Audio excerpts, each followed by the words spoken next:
দেশি বিদেশি বাঙালি অবাঙালি বিভিন্ন রকমের রান্না খুব সহজে বাড়িতে তৈরি করার জন্য সাবস্ক্রাইব করে নিন শম্পাস কিচেন। আর আমার সমস্ত রান্নার আপডেট সবার আগে পাওয়ার জন্য বেল নোটিফিকেশনটা ক্লিক করতে ভুলবেন না। নমস্কার, ওয়েলকাম টু শম্পাস কিচেন।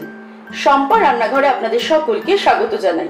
আজকে আমি তৈরি করব দারুণ একটা রেসিপি, মাংসের খিচুড়ি। বৃষ্টির দিনে দুপুরে অথবা রাত্রেবেলায় গরম গরম এই খিচুড়ি আর পাঁপড় ভাজার কিন্তু কোনো জুড়ি নেই। আমার রেসিপিটা ভালো লাগলে অবশ্যই রেসিপিটাকে লাইক করবেন, শেয়ার করবেন। তাহলে চলুন সময় নষ্ট না করে তৈরি করে ফেলি আজকের এই জিভে জল আনার মতো রেসিপি, মাংসের খিচুড়ি। মাংসের খিচুড়ি তৈরি করার জন্য আমাদের যে উপকরণগুলি লাগবে সেগুলি হলো, আমি এখানে চিকেন নিয়েছি 600 গ্রাম। চিকেনগুলো ভালো করে ধুয়ে নিয়েছি। এটা কিন্তু ছোট ছোট পিস করেছি, খুব বেশি বড় বড় পিস নয়, এটা ছোট ছোট পিস করে কেটে নিয়েছি। 1 কাপ গোবিন্দভোগ চাল নিয়ে ভালো করে ধুয়ে নিয়ে আমি 1 ঘন্টা ভিজিয়ে রেখেছি। 1 কাপ মুগ ডাল নিয়ে শুকনো কড়াইতে ভেজে তারপর ভালো করে ধুয়ে এটাকেও 1 ঘন্টা ভিজিয়ে রেখেছি। 2টো বড় সাইজের পেঁয়াজ কুচানো, 1টা বড় সাইজের টমেটো কুচি, 7-8টা কাঁচা লঙ্কা চিড়ে রেখেছি, 2-3টে তেজপাতা নিয়েছি, লঙ্কার গুঁড়ো, হলুদ গুঁড়ো, জিরের গুঁড়ো, গোটা জিরে, গরম মশলার গুঁড়ো, 3-4টে শুকনো লঙ্কা, গোটা গরম মশলা, রসুন বাটা, আদা বাটা, ঘি, আর এর সঙ্গে লাগবে স্বাদ অনুসারে নুন, অল্প পরিমাণ চিনি। আর রান্নাটা করব আমরা সরষের তেলে। মাংসের খিচুড়ি তৈরি করার জন্য সবার প্রথমে আমি কড়াই গরম করে তার মধ্যে 4 টেবিল স্পুন মতো সরষের তেল দিয়েছি। এর মধ্যে আমি অ্যাড করে দিচ্ছি ঘি। 1 টেবিল স্পুন আমি ঘি অ্যাড করে দিলাম, জাস্ট ঘিয়ের ফ্লেভারটা আনার জন্য। আপনারা চাইলে কিন্তু এটা সম্পূর্ণ ঘিতেও করতে পারেন। এবারে এটা গরম হয়ে গেলে এর মধ্যে সবার প্রথমে আমি ফোড়ন দেব গোটা গরম মশলা। গোটা গরম মশলার মধ্যে আমি নিয়েছি এলাচ, লবঙ্গ, দালচিনি, সবই মোটামুটি 4-5 টুকরো করে করে নিয়েছি। এটা আমি দিয়ে দিলাম। তারপরে দেব জিরে, গোটা জিরে 1/2 টিস্পুন, আর 3-4টে শুকনো লঙ্কা দিয়ে দিলাম। ফোড়নটাকে ফ্রাই হতে দেব 15 থেকে 20 সেকেন্ড।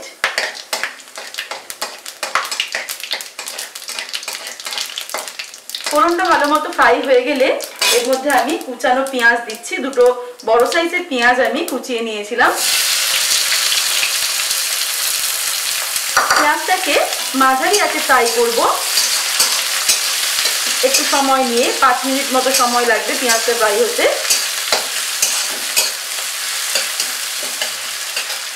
পেঁয়াজটা ভাজতে ভাজতে আমি 2-3টে তেজপাতা দিয়ে দিলাম। 5 মিনিট মতো সময় লাগলো পেঁয়াজটা ফ্রাই হতে। এবার এর মধ্যে আমি দিচ্ছি আদা বাটা। 1 টেবিল স্পুন আমি আদা বাটা দিলাম। আর রসুন বাটা দেব 1 টিস্পুন। এটা কিন্তু মাথায় রাখতে হবে, রসুন বাটাটা কম লাগবে। 1 টিস্পুন রসুন বাটা দিলাম। আর আদা বাটা কিন্তু 1 টেবিল স্পুন দিয়েছিলাম।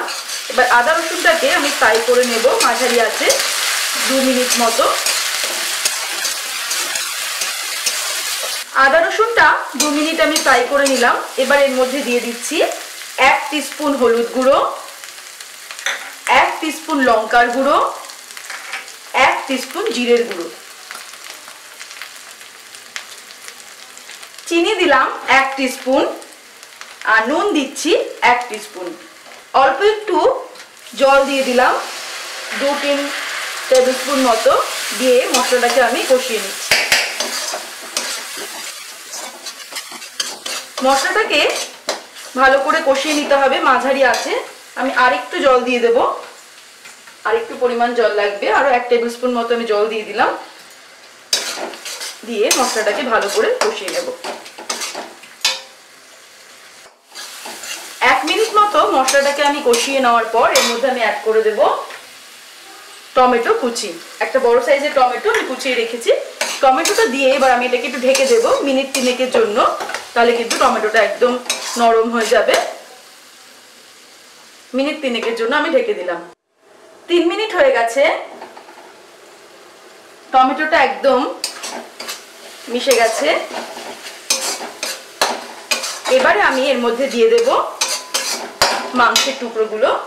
চিকেনের টুকরোগুলো আমি দিয়ে দিচ্ছি। আমি 600 গ্রাম চিকেন নিয়েছিলাম, ছোট ছোট টুকরো করে কেটে ভালো করে ধুয়ে জলটাকে কিন্তু ঝরিয়ে রেখেছিলাম। চিকেনটা দিয়ে দিলাম।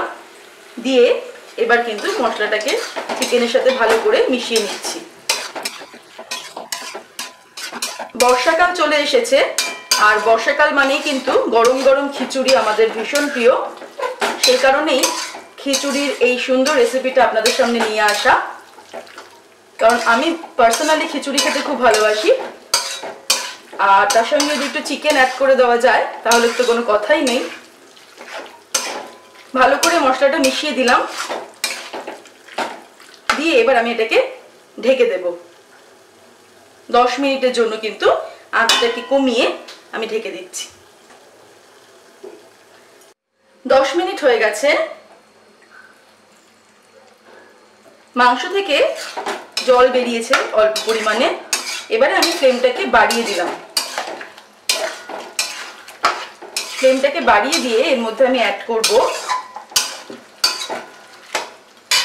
গোবিন্দভোগ চাল, যেটা কিনা আমি ভালো করে ধুয়ে ঘন্টাখানিক ভিজিয়ে রেখেছিলাম, তারপর অবশ্যই জলটা ঝরিয়ে নিয়েছি।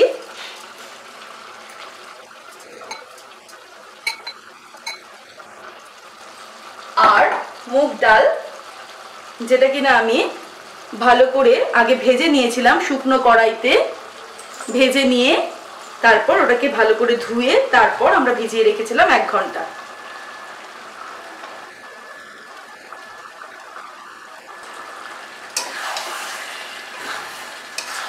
ভালো করে কষিয়ে নেব।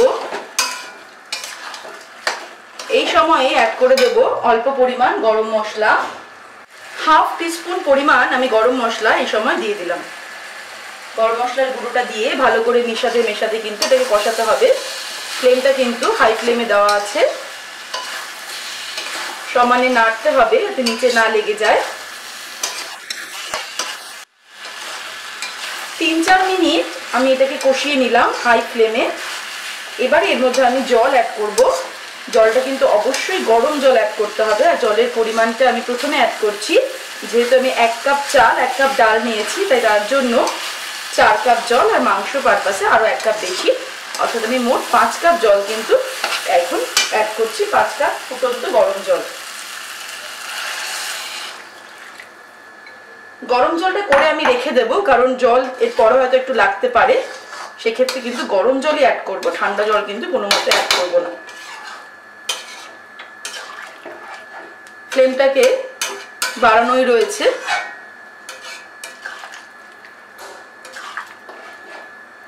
এই সময় একটু নুনটা, ঝাল আর মিষ্টিটা চেক করে নিতে হবে। আর কাঁচা লঙ্কা কুচিয়ে রেখেছি আমি, সেটা দিয়ে দিলাম। যেহেতু মাংসের খিচুড়ি, এটা কিন্তু একটু ঝাল ঝালই ভালো লাগবে, তাই আপনারা কিন্তু নিজেদের স্বাদ অনুসারে নুন ঝাল মিষ্টিটা অ্যাড করবেন। ফুটে উঠেছে, এবারে এটাকে আমি ঢেকে দিচ্ছি 15 মিনিটের জন্য। কিন্তু আঁচটাকে মাঝারি থেকে কমের দিকে রেখে, অর্থাৎ মিডিয়াম টু লো ফ্লেমটাকে রেখে আমি 15 মিনিটের জন্য ঢেকে দিলাম। তবে মাঝখানে আমি দুবার কিন্তু এটাকে একটু নেড়ে দেব। 15-20 মিনিট হয়েছে। মাঝখানে কিন্তু আমি দুবার যখন নেড়েছি, 1 কাপ করে মোট 2 কাপ জল আরো লেগেছে, আমি এটা অ্যাড করেছি। এবারে আমি ফ্লেমটাকে বাড়িয়ে দিলাম, আর এর মধ্যে অ্যাড করে দেব আরো 1 টেবিল স্পুন মতো ঘি।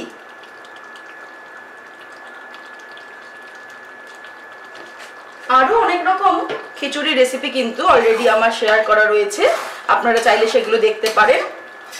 সেগুলোর লিংক কিন্তু আমি ডেসক্রিপশন বক্সে দিয়ে দেব। ঘিটা অ্যাড করার পর ঘিটাকে আমি ভালো করে মিশিয়ে নিচ্ছি। এবার খিচুড়িটা আপনারা চাইলে কিন্তু আরেকটু শুকনো করতে পারেন বা এরকমই রাখতে পারেন।